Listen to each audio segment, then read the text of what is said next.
continuando, né, a nosso capítulo 8, né, momento de dipolo magnético, spin e taxas de transição. Bom, basicamente, né, a gente vem explorando, né, essa questão do momento magnético do acoplamento, né, digamos assim, elétron e o núcleo, tanto do ponto de vista da mecânica quanto do ponto de vista, né, da eletrodinâmica, né? Então,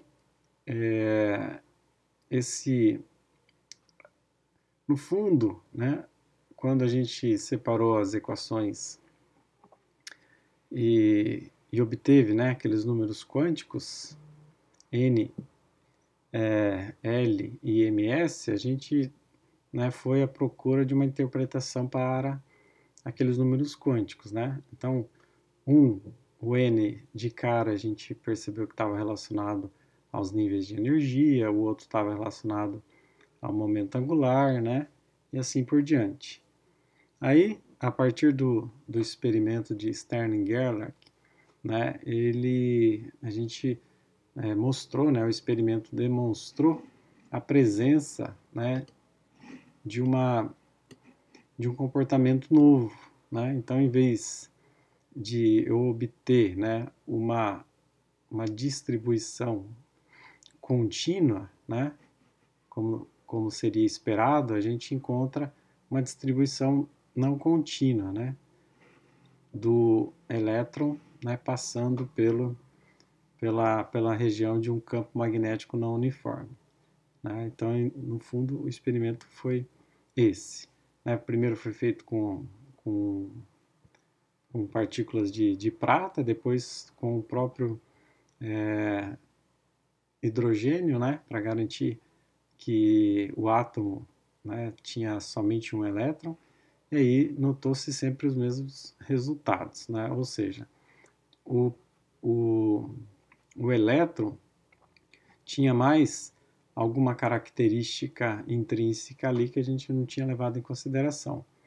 E essa característica, né, o experimento, né, e as conclusões da aula passada levou a gente a intuir, né, um momento magnético, um momento de dipolo magnético intrínseco do elétron, né, que é o μs, né, e esse estava relacionado ao momento angular também, né, desse mesmo elétron que a gente chamou de spin, ok? Então a gente definiu, né, o momento angular como sendo S maiúsculo e os números quânticos relacionados a ele era o S minúsculo, né? Então seria a raiz de S que multiplica S mais 1 vezes H cortado. E a sua componente, né, no eixo Z seria MSH cortado. E o nosso momento de dipolo magnético, né, ficou, né, definido como menos magnéton de Bohr dividido por H cortado vezes o spin, né? E a sua componente menos μb vezes ms, ok? Então, esse, né, foi a conclusão, né, do experimento de Stern-Gerlach e o surgimento, né, de uma nova característica do elétron, né? E, enfim, essa é uma revisão da aula passada. E a gente pode, né, tentar fazer uma abordagem um pouco diferente para tentar entender por que, né, essa característica magnética no elétron, né? Então essa interação, né, ficou conhecida como interação spin-órbita, né? E a gente verifica que é uma interação que está relacionado à estrutura fina dos estados do átomo de um elétron. Depois eu vou, né, comentar sobre isso, né? E a interação, né, é análoga ao que acontece no núcleo, né, e governa as propriedades periódicas do núcleo. Então, para tentar, né, fazer uma contraprova, ou melhor, olhar, né, de um outro ângulo, a gente poderia imaginar assim: e se em vez de o elétron estar orbitando em torno do núcleo, só um segundo. Então, em vez, qual que era a configuração inicial? A configuração inicial era, eu tinha, né, o núcleo, e girando em torno do núcleo eu tinha o elétron, né? Mas eu posso pensar assim também, eu posso pensar que o elétron esteja no centro e o núcleo esteja orbitando em torno do elétron, ok? Porque vai depender do ponto de vista de quem está olhando. Lembra lá quando a gente fez esse exercício, né, de se imaginar em sistemas de referências diferentes? Né? Então, por exemplo, uma hora eu posso estar na estação olhando o trem passar e num outro momento eu posso estar dentro do trem olhando a estação passar. Então aqui é a mesma comparação. Então, no primeiro momento, né, eu estou no núcleo, vendo o elétron girando em torno do núcleo, e no segundo momento, agora eu estou no elétron, né, observando o núcleo, né, girando em torno do elétron. Né? Então, é uma observação que a gente pode fazer. Ok? Então, basicamente, a aula de hoje é uma construção, né, desta nova característica para a gente tentar tirar alguma informação daqui. Bom, então se eu tenho o núcleo, né, movendo-se com velocidade menos v, né, lembra que a construção é semelhante à anterior, ou seja, a direção do movimento tem que concordar com a construção anterior, certo? Então a velocidade do núcleo agora é menos v, né? Então, se o núcleo se move com uma velocidade menos v, então ele vai estar relacionado a uma densidade de corrente menos ZeV, ok? Ou melhor, né, ZE vezes o vetor menos V, ok? Então, da lei de Ampère, a gente sabe que essa partícula carregada positivamente, né, que é o núcleo, ela produz, né, se ela está em movimento, ela vai produzir um campo que é μ0 sobre 4π, J, né, a corrente, produto vetorial com o vetor posição, né, dividido por R ao cubo. Ou, se a nossa densidade, se o nosso elemento de corrente, né, é menos ZeV, né, então eu substituo, né, aqui é meu elemento de corrente, então meu campo vai ficar menos μ0 sobre 4π, ZE, produto vetorial de V com R dividido por R ao cubo, ok? E a outra informação que a gente sabe, né, de cabeça, é que o campo magnético, o campo elétrico, desculpa, né, o campo elétrico ele pode ser escrito como ZE dividido por 4πε0, R dividido por R ao cubo, né? Lembrando que isso daqui, na forma escalar, dá 1 sobre R quadrado. Né? Então, nós temos, de um lado, a lei de Ampère relacionada ao campo magnético, e do outro lado, a gente tem a lei de Coulomb relacionando o campo elétrico. Né? Na verdade, esse cálculo já foi feito de forma muito semelhante quando a gente estuda a propagação de ondas eletromagnéticas, ok? Bom, então se eu unir, né, voltando aqui às equações 2 e 3, ou seja, o campo magnético com o campo elétrico, da equação do campo elétrico eu posso separar a razão R dividido por R ao cubo, então vai ficar 4πε0 sobre Z vezes o campo elétrico, né? Essa quantidade eu introduzo na equação 2, né? Nesta parte aqui. Ok? Bom, feito isso, a gente obtém menos μ0 ZE sobre 4π, vetor velocidade, produto vetorial com 4πε0 sobre ZE vezes o campo elétrico. Como resultado, a gente tem que o campo magnético é menos μ0 ε0 V, produto vetorial com E. Né? Lembra? Né? Essa equação a gente obteve quando estudou propagação de uma onda eletromagnética. Né? Lembra que esse produto μ0 ε0 está relacionado a uma certa velocidade, né?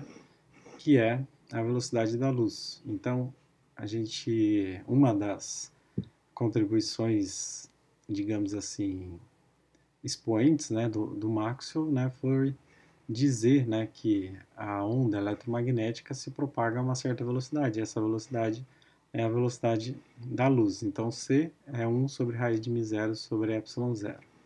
Então, o campo magnético vai ser menos 1 sobre C, produto vetorial de V por E, pelo campo elétrico. Ok?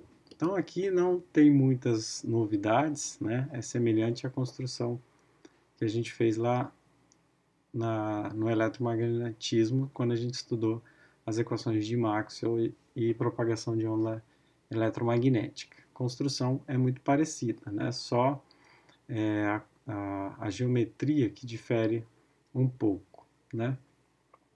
Então, da mesma forma, a gente pode relacionar, né, as energias envolvidas nesses elementos aí. Então, basicamente, né, eu posso dizer que a energia potencial orientacional, né, do momento de dipolo para esse campo seria menos μs produto escalar com B, ok? Só que o μs ele pode ser escrito em termos do spin, né, do momento angular do elétron, né?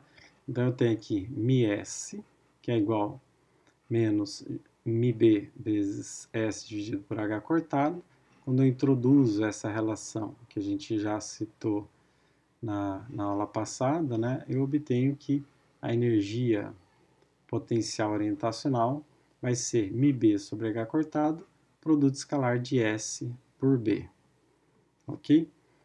E quando eu comparo, né, esta energia, né, com aquela que a gente obteve anteriormente, a gente nota, né, que essa transformação para o referencial nuclear, ele diminuiu, né, ele reduziu a energia por um fator de 2. Né? Então, quando eu observo do ponto de vista do elétron, eu tenho, né, μb sobre h cortado, S produto escalar com B. Quando eu olho do ponto de vista do núcleo, eu tenho meio, né, de μb sobre h cortado, produto escalar de S vezes B. Né? Então, eu tenho uma diminuição por um fator de 2. E esta construção, né, que a gente acabou de citar, né, está relacionado à precessão de Thomas, né? Ficou conhecida, né, como a precessão de Thomas, né? Bom, ainda podemos, né, relacionar a força, lembrando que a força é a carga vezes o campo elétrico, então no caso aqui menos E vezes o campo elétrico, né, mas também ou eu posso relacionar com o campo elétrico ou eu posso relacionar com a variação do potencial. Né? Então, a variação espacial do potencial é igual menos a variação do potencial, menos a variação espacial do potencial é igual a força também. Né? Então, menos d de dr do potencial R dividido por R, né? Lembrando que este termo, né, vetor R dividido por R, né, é o nosso vetor unitário, né? Como a gente bem sabe, sempre quando a gente trabalha com vetores, né, é interessante definir um vetor unitário para facilitar as contas, né? Então, desse modo, a gente pode escrever o campo elétrico como sendo 1 sobre E, a derivada do potencial, derivada espacial do potencial na direção R, ok? E aí eu volto, aplico essa definição que eu tenho do campo elétrico na equação 4, só relembrando, né? Eu tenho a equação 4 que me diz que o campo, né, magnético está relacionado ao campo elétrico dessa forma. Então, aplicando, né, na equação 4, eu também posso escrever o campo magnético como sendo menos 1 sobre c quadrado vezes V, produto vetorial com a derivada espacial do potencial. Resumindo, né, ficaria o campo magnético é menos 1 sobre EC quadrado, que multiplica 1 sobre R, vezes a derivada espacial do potencial, que multiplica o produto V por R, produto vetorial, certo? Então a gente está construindo, né, diferentes formas para interpretar o campo magnético e elétrico relacionado à interação, né, ou a interação núcleo e elétron, certo?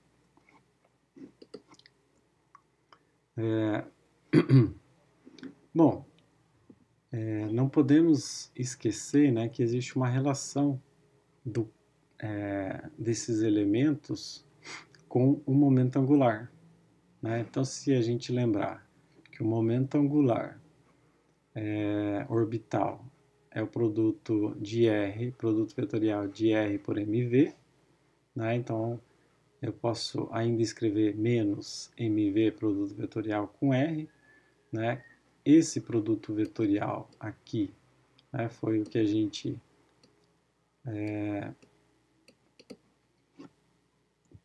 obteve, né, no slide anterior. Né? Então, eu tenho o produto vetorial de V por R.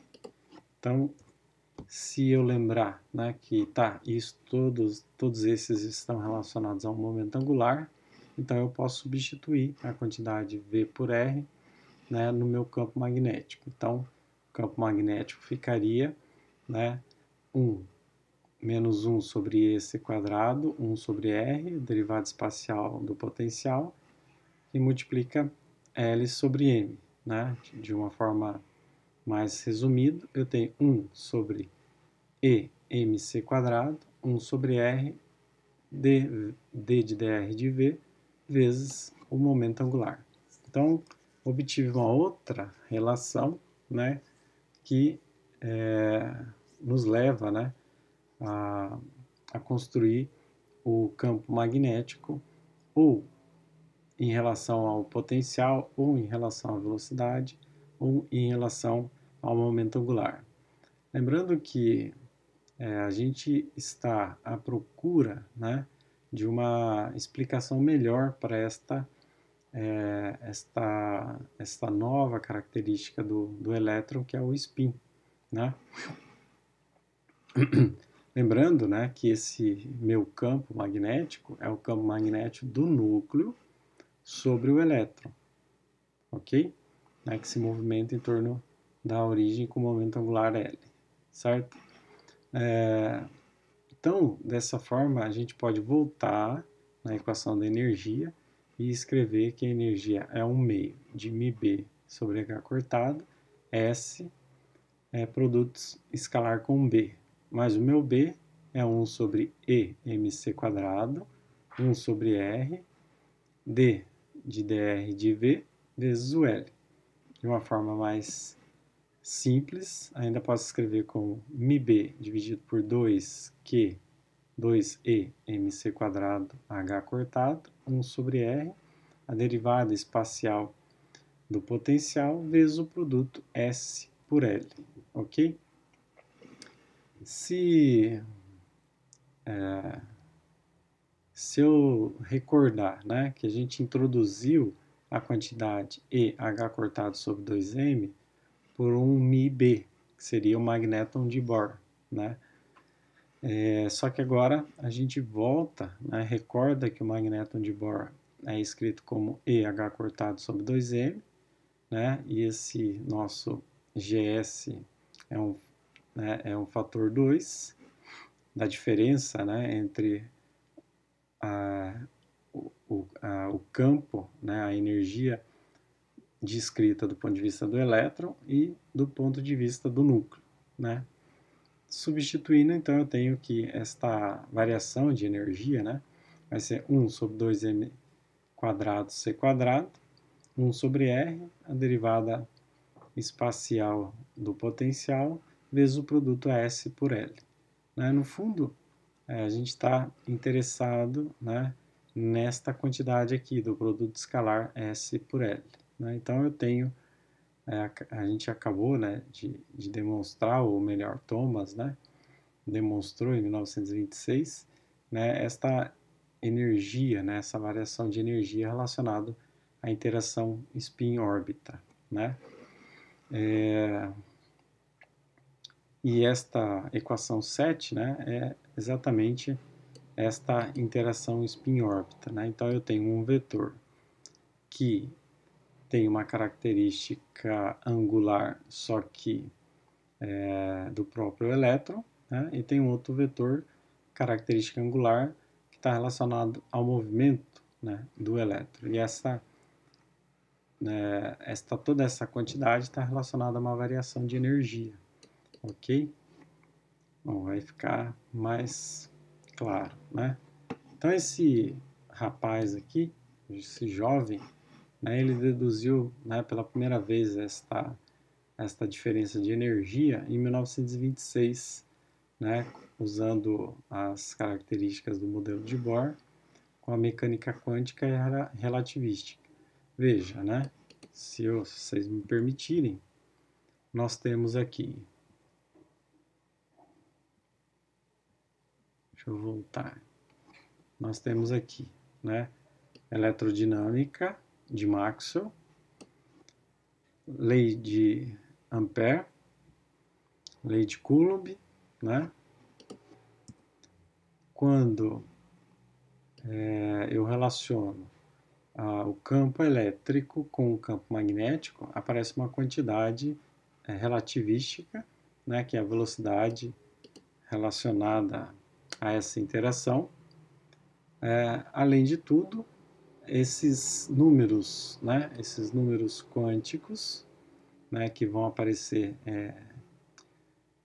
que aparece, né, no spin, por exemplo, que é raiz de S vezes S mais 1 vezes H cortado, por exemplo. Né? Então, eu venho da mecânica quântica de Schrödinger. Né? Então, esse rapaz, em 1926, uniu, né, ou pelo menos teve a ideia de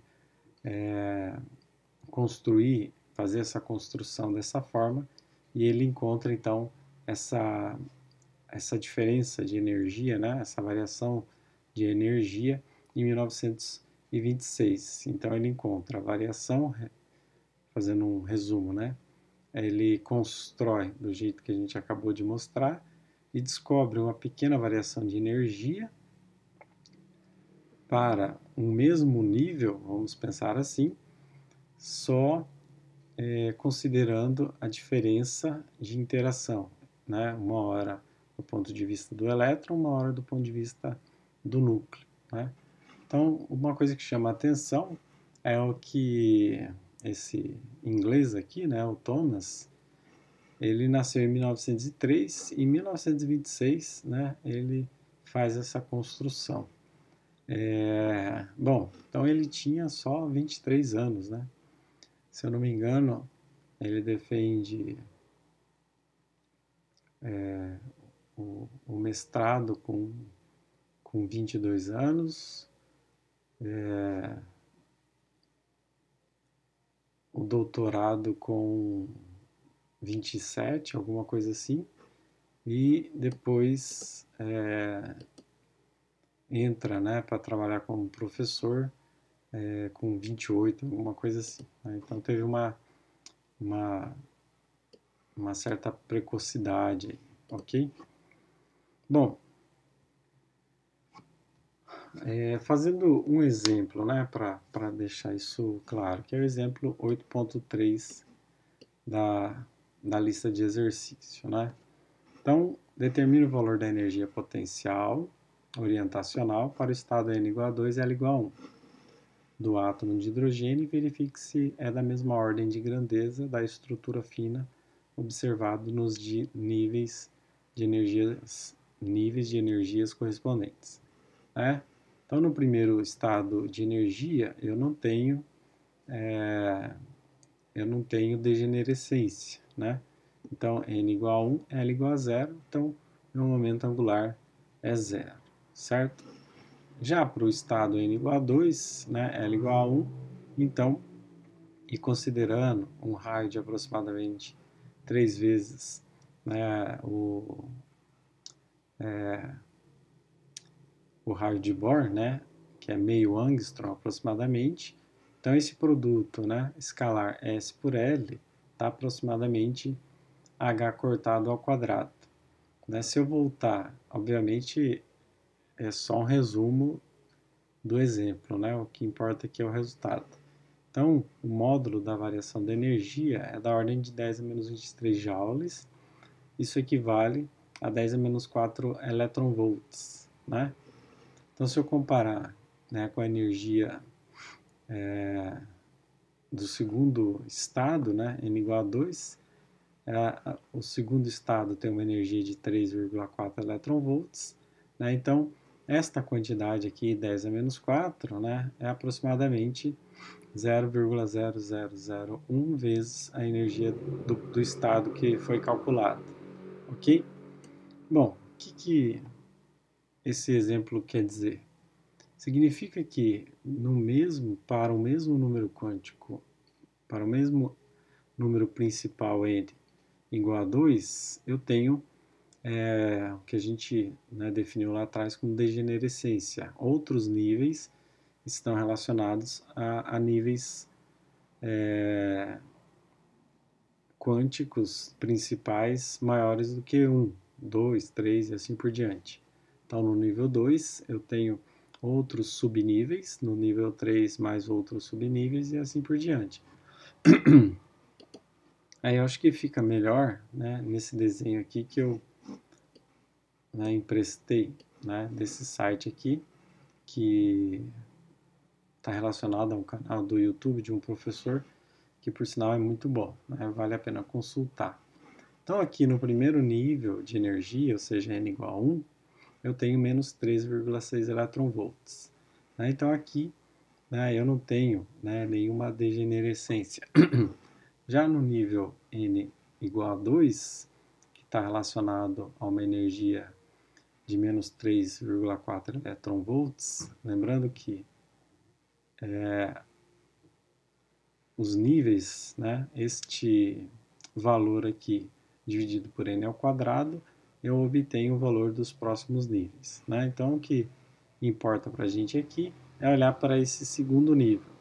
Então, esse nível, né, que tem energia menos 3 eletronvolts, né, ele tem outros dois subníveis. Né? E a diferença de energia desses subníveis é da ordem de 10 a menos 5, né? Ou 4,5 vezes 10 a menos 5, ou 45 vezes 10 a menos 4 eletronvolts. Né? Então, esta é aproximadamente, né, a diferença de energia entre esses dois níveis próximos aqui. Se eu pensar em dois níveis de energia próximos, né, a gente vai ver que a diferença está, né, nessas casas decimais aqui. Bom, o que eu queria mostrar com esse gráfico aqui, né, com esse gráfico aqui no segundo nível, lembrando, eu tenho, né, dois estados, dois, né, subestados, né, duas degenerescências, e existe uma diferença, né, entre esses estados aqui. E a diferença de energia, né, é da ordem de 10 a menos 5, 10 a menos 4. E quando, lembrando que, vamos recapitular alguns conceitos aqui. O que eu preciso para ter a emissão de um fóton? Eu preciso que o elétron, num estado de maior energia, desça para um estado de menor energia, né? Então, quando ele está no estado n igual a 2 e ele cai para o estado n igual a 1, ele emite um fóton, né? Só que existe, né, também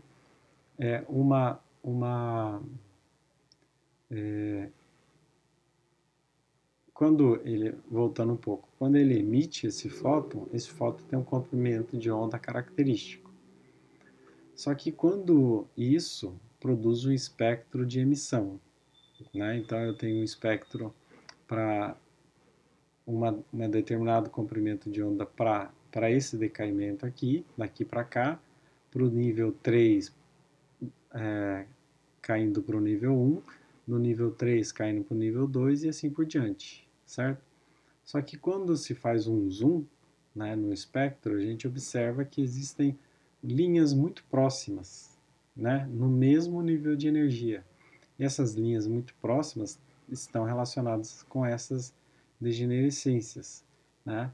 E o que Thomas fez, né, foi calcular essa diferença de energia e verificar se ela estava relacionada aos espectros de emissão e absorção do átomo de hidrogênio, ok? Então, basicamente, é um resultado que também explica, né, o que a gente chama de estrutura fina, né, do espectro de emissão ou de absorção atômica, né? No caso aqui, a gente está falando do espectro do átomo de hidrogênio.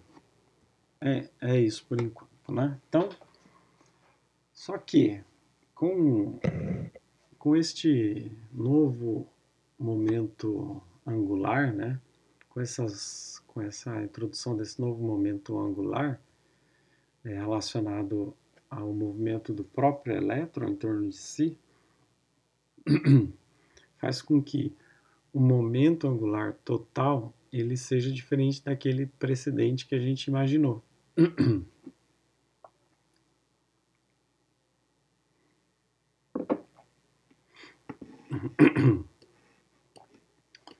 O momento angular precedente era o L, certo? Só que existe, né, além do momento angular orbital, né, eu tenho o momento angular do spin. Então, o correto seria descrever o momento angular total como a soma desses dois momentos angulares, ou seja, o momento angular L, né, que foi introduzido desde o início, e o momento angular do spin, certo? Então a gente chama, né, o momento angular total como sendo a soma do vetor S mais o vetor L. Né? Do ponto de vista geométrico, né, seria algo mais ou menos assim. Então eu tenho um triângulo retângulo aqui, eu tenho um vetor que está relacionado ao momento angular total de rotação do elétron, eu tenho um outro momento que está relacionado ao momento angular do spin, certo? Então, um novo momento angular total deve surgir nessa conta, né? Então, o jeito mais simples é somar dois vetores. Então, o resultado da soma desses dois vetores, né, seria, né, somar o vetor S com o vetor L, certo? E aí eu vou ter um vetor resultante, né, que seria o J, certo? Então, agora, né, o que antes a gente tinha definido como momento angular L, agora a gente tem que substituir por um momento angular total, que é o nosso J, né? Antes era só momento angular e momento magnético. Agora a gente tem outro momento angular na jogada, que é o spin. Então, a gente precisa definir um outro momento angular total. A melhor forma é a soma vetorial. Então, se eu pensar, eu posso somar S mais L e obter um momento angular total. lembrando que eles, né, são dependentes, né? Ou seja, um depende da direção do outro, né? Eles precessionam juntos, né? Então, o momento angular deve ser descrito por um momento angular total. Da mesma forma, né, que para todos para o momento angular S, a gente projetava, né? Vamos pensar aqui, né, se eu pegar e projetar o meu vetor L, né, no eixo do Z, eu tinha um componente do meu momento angular LZ. Então, da mesma forma, eu vou um pouquinho mais assim, né? Da mesma forma, eu vou projetar, certo? O meu momento angular total no meu eixo do Z e obter a componente do momento angular J, a componente do momento angular J, que seria o meu JZ. Né? Então, e o mesmo vale para o spin, né? Se eu projetar aqui, então eu teria a componente SZ, né? Ou seja, a componente no eixo Z do meu spin, certo? Se isso é verdade, ou seja, a gente não mudou as características do problema, a gente só se deparou com um vetor momento angular novo, que é o spin, então a gente se viu, né, se vê na necessidade de somar esse novo momento angular para produzir um momento angular total. Se a construção, né, for verdadeira, então o meu momento angular total ele deve ser tá relacionado ao número quântico j minúsculo, da mesma forma que o momento angular L, certo? Então seria raiz quadrada de j mais 1 vezes h cortado, e a sua componente, né, seria um mjh cortado, né? Sendo, né, que os valores possíveis para mj, né, definido no intervalo de menos j mais j, né, eles também, sempre, né, este número quântico está condicionado ao número quântico m, certo? Nesse caso, a condição é semelhante àquela do momento angular L, né? Então, a gente conhecendo, né, a soma vetorial L mais L, a gente pode definir a componente, né, JZ. A JZ nada mais é do que a componente Z, a projeção, né, no eixo do Z do momento angular, mais o momento angular do spin. Né? Então, se eu voltar aqui no desenho, eu teria a projeção de L, né, que seria essa daqui, mais a projeção de Z, que seria esse pedacinho aqui, certo? Então, JZ, né, seria LS mais LZ mais SZ. Se eu voltar aqui no desenho, eu até posso verificar o seguinte. Veja que a componente Z do meu momento angular, ela é maior do que o J, né? E a componente S, ela tem um valor negativo. Então, quando eu somar esse pedacinho aqui a esse pedacinho aqui, eu vou ficar como resultante essa projeção aqui, certo? Né? Então, não sei se ficou claro. Então, o que eu estou fazendo? Eu estou somando este vetor aqui com este vetorzinho aqui, vou exagerar, tá? E eu obtenho como resultado esse vetor aqui. Vou colocar aqui mais, ok? né? Quando eu somar a componente LZ com a componente SZ, eu obtenho como resultado a componente JZ, certo? Que é o que está escrito aqui, né? Então, já que JZ é MJH cortado, LZ é MLH cortado e SZ é MSH cortado, então eu tenho que MJ vai ser ML mais MS.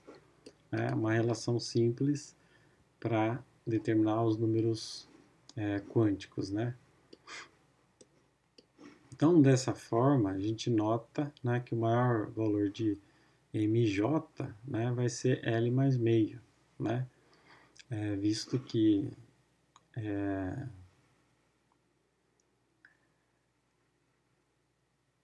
o maior valor de dessa quantidade vai ser L mais meio, né? Desculpa, né?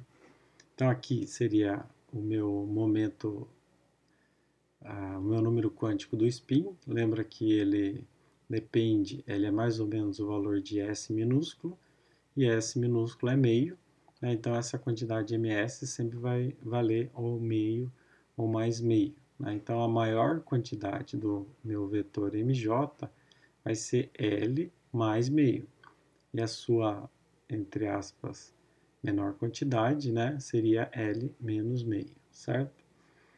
Bom, essas é um monte de regrinhas, né, que servem mais, né, para a gente entender como ela foi construída do que propriamente, né, para a gente estar aplicando nessa altura do curso, né?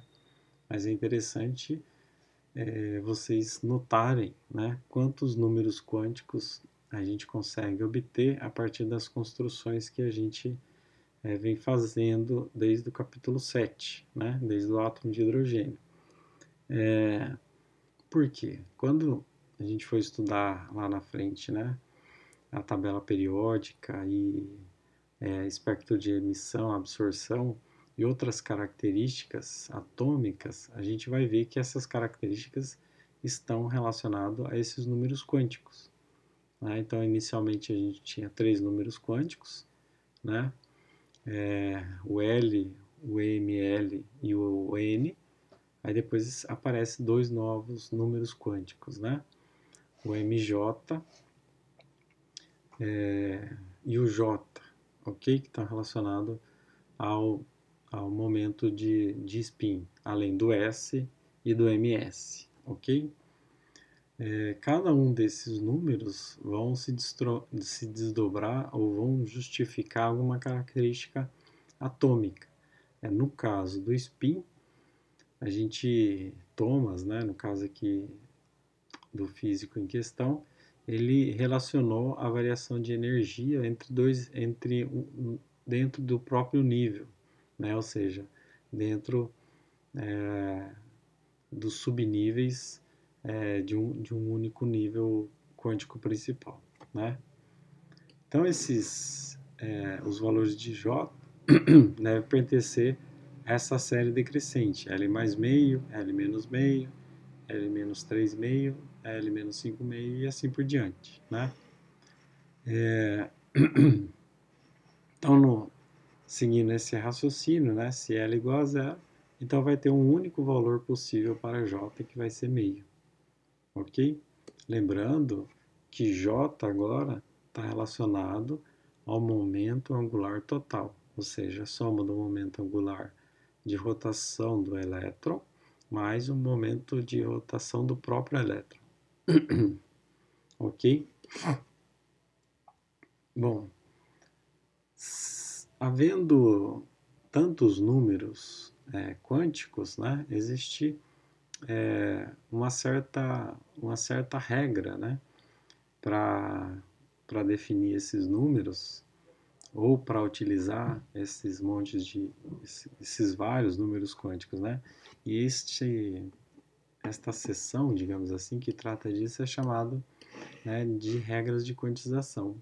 Então, no fundo, essas regras de quantização são as regras que a gente veio construindo desde lá do capítulo 7, né? Bom, E no fundo, o que a gente ganhou adicionalmente foi uma soma entre dois vetores, né? O L e o S. Aí levando em consideração a construção de cada um deles, né? Do S e, e da sua componente SZ, né? A gente teve que construir um novo vetor momento total, né? Sendo assim, surgiram dois novos números quânticos, né?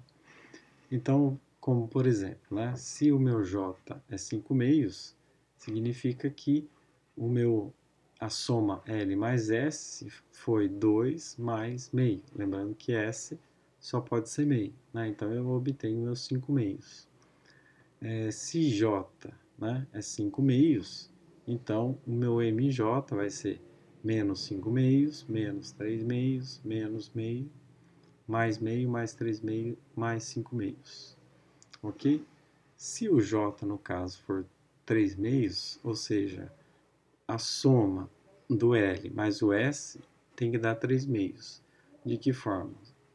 Somando 2 a menos meio. Então, se eu somar 2 com menos meio, eu obtenho 3 meios.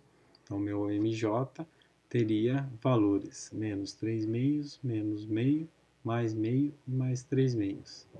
Então, basicamente, né, pensando sempre na soma vetorial desses números quânticos, né, que a gente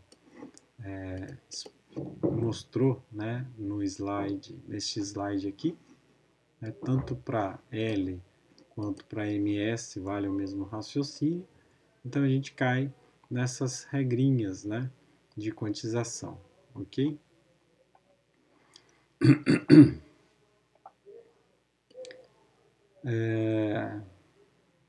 Bom, então agora, né, em vez dos três números quânticos que a gente inicialmente tinha construído, né, N, L e, e ML, né, a gente tinha inicialmente né, este aqui e este aqui. Agora a gente tem S e MS e eu tenho J e MJ adicionados. Por quê? Por causa da presença do spin, né? Uma vez que eu relaciono ao próprio movimento do elétron uma característica angular e elétrica, né? Então agora eu ganho dois números quânticos relacionados a essa descrição, né? Então, recapitulando, a gente escreve, escreve a equação de Schrödinger, a gente separa, né, fazendo a transformada em coordenadas polares. Quando a gente separou, a gente se depara com a obrigação de introduzir algumas constantes. Essas constantes, né, depois de bem ajustadas, ficou conhecida como números quânticos, né? Então eu tenho o número quântico principal, que está relacionado à energia, eu tenho um número quântico que está relacionado ao momento angular, né? E eu tenho um número quântico que está relacionado ao momento magnético deste elétron orbitando em torno do núcleo. Bom, depois do experimento de Stern-Gerlach, notou-se que o elétron, né, tinha um momento angular intrínseco próprio do movimento do próprio elétron, independente se ele está em movimento de rotação em torno do núcleo ou não. Sendo assim, a gente precisa levar em consideração também esse momento angular do elétron, que é o spin. Quando a gente introduz esse momento angular, né, do elétron, o spin, a gente tem que fazer a mesma análise do ponto de vista do campo magnético. Então, a gente faz toda a análise do ponto de vista do campo magnético e a gente descobre que também, né, tem uma relação com um momento magnético intrínseco, né, que é o ms. Sendo assim, é necessário definir um momento magnético, um momento angular total, que é a soma do momento angular do spin mais o momento angular de movimento de rotação do elétron, e aí, naturalmente, a gente ganha dois números quânticos, quatro números quânticos adicionais, ok? Então, basicamente, a aula de hoje foi para tratar sobre o surgimento, né, desses novos números quânticos e o porquê, né, deles, certo? Existe um gráfico, né, interessante que é a projeção, né, do, do momento angular total, né? Então, por exemplo, se o momento angular vale 5 meios, né, então a sua projeção, né, vai valer 3 meios, né? Então, se eu pensar, no caso aqui, o meu J igual a 5 meios, no fundo é a soma, né, do L mais o S. Então, L valendo 2, o S sempre valendo o mais meio, sempre valendo meio, né? Então, eu teria aqui esta quantidade que é 3 meios, né? Então, todas essas projeções aqui me dão números quânticos, né? Quando isso, ok? No caso aqui, eu posso ter até mesmo o momento angular total no próprio eixo Z. E aí a sua componente tem o mesmo tamanho do, da, do momento angular total. Então, se o momento angular total está apontado nessa direção, a projeção dele vai ser meio, né? E assim por diante, né? No caso aqui de J igual a 3 meios, né? Eu vou ter a soma de L igual a 2 e S igual a meio para baixo, né? Ou seja, 2 menos meio, eu vou ter aqui o meu 3 meios, né? Então, eu vou ter essas quatro opções de configuração para o momento angular total. Lembrando que se fosse um problema de mecânica, né, então esse momento angular total ele poderia estar em qualquer posição aqui. Né? O que é esse momento angular total? É a soma do momento angular de rotação do elétron mais o momento angular do próprio elétron. Né? Então, na mecânica não existe uma restrição quântica para dizer, ó, esse momento angular ou ele está aqui ou ele está aqui, né? Mas na mecânica quântica sim, né? Existe uma, uma quantização, né? Uma condição que ele pode ocupar alguns estados em determinadas posições, né? Então, esta última figura aqui é mais para ilustrar esse ponto de vista geométrico, né, desses números quânticos. É semelhante quando a gente usa os fasores para explicar a impedância, né? Então, às vezes é interessante dizer que algumas quantidades, né, como a, a reatância capacitiva, a reatância indutiva e a resistência são vetores, e aí quando a gente apresenta, né, esses vetores num plano próprio, a gente representa por fasores. Né? Aqui é a mesma coisa. Né? Quando a gente representa, né, esses números quânticos, né, pelo seu momento angular total, o gráfico fica mais ou menos parecido com esse. Ok? E é isso. Por hoje é só. Muito obrigado.